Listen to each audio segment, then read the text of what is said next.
Welcome. We're going to have a look here at potentially combining some of our teaching styles. So looking at what we had observed before in some of our reproduction styles, but combining that with some production styles for students to utilise. And we're going to be hopefully a little bit clever about the design of the task here. So I'm going to show my student how I would like them to actually overarm throw a tennis ball. So a fairly basic technique in a sense, but we're going to use mathematical thinking as our opportunity for some guided discovery here to promote practice of the overarm throwing technique. So I'm going to show my student, who you can't see, but they're here with us today, how to actually overarm throw. And all I would like you to do, Lewis, is set yourself up with your feet about shoulder width apart. I want you to point at your target. Now you're going to determine what that target is. Get your other hand, you're throwing a hand up nice and high behind your head, and I want you to step towards and follow through as you throw. Okay? So here's your setup, pointing at your target, stepping where you want that ball to go. See my toe pointing in the direction of my target, and I want you to follow through across your body. Have a look. There's one. Here's the second. My setup, pointing, step, and follow through. Now the way this game works, if you just have a look at the wall here, we've actually got 100 numbers up against the bricks there. In this game, what you're trying to do is to add up your throws to 100. And how you're going to do that is you get the score of whatever the ball hits. And I want you to try and get 100. So if I was really confident in how I was throwing, I might actually aim at that number 100 right at the end of my line there in the first instance. Here we go. I think I got it. I've finished on 100. But I could do that in a few different ways. I want you to have a go and think about how you might get 100. So Lewis, you're going to have a throw at our little number chart that we've got up on the wall there. Can you just remind me, how are we looking to throw that ball? Set yourself up before you throw it.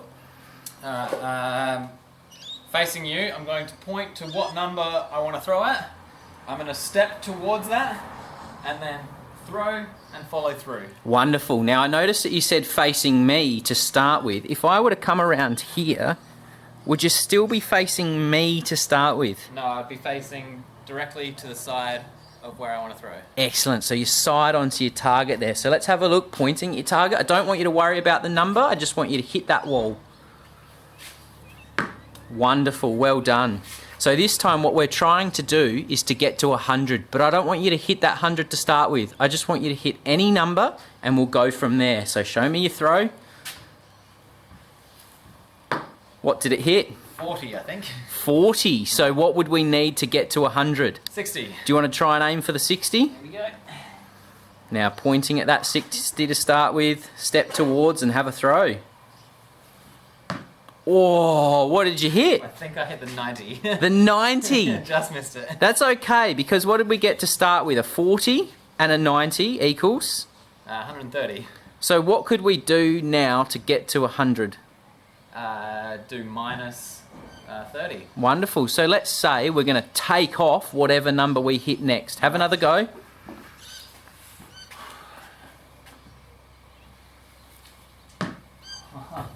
What did we hit? 31. Wow, so we're on what now? What are we on? 99. Fantastic. So we need a 1. Let's plus 1. What did we get? 0. Now, what do you think with this? Do you think that we can have another go at the 1, or do you think potentially going closer or further away might help you here? Probably going closer. You want to have a little go closer? Or, I don't know, angling myself a bit further. Okay, so you're going to go across towards your target. 1 go.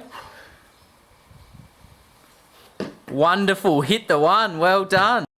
Hey, great job having a throw in that last one there, Louis. There's a couple of different ways we could get to 100 though. So we talked about adding numbers together, and then if we went over the top, minusing numbers. But what other things can we do with numbers to put them together? I guess you could times the numbers together. Oh, fantastic. So we could almost have groups of or multiply those numbers. Yep. If we went over the top of 100, what else could we do instead of minusing? Divide them. Excellent. So you've got a couple of options here. We could add, we could subtract, we could multiply, or we could divide. I don't want to say anything. I want you to get to 100 however you would like, but I want you to tell me what you are doing.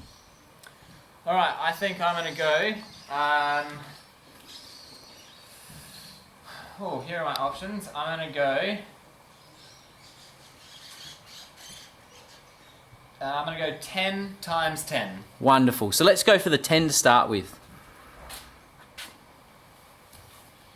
Hey, great throw. Got the 10. So we're going to go again, see if you can finish that one off. Skimmed the top of the brick. I'll pay that, but you look like you want to have another throw there. Let's see if we can get that 10 again, just to make sure. Well done. Hey, just as a point of interest here, if we did count that second one to make it 10 times 10 is 100, if we were to multiply it by that 10 that you've hit again, what number did we finish on? 1,000. Fantastic. So just to clarify what we were looking at there, we weren't using a discovery style for the technique of throwing itself. We were using essentially the practice style where I demonstrated, allowed my student to participate with an opportunity for feedback and to continue that process. The discovery that we were using was a divergent production around the number understanding. So looking at number, understanding how we were trying to add, subtract, multiply, divide to get to that number of 100. So we were combining some learning around opportunity for our body to experience the throwing technique as well as understanding of number. But there was the combination as well of those teaching styles of a practice as well as divergent production.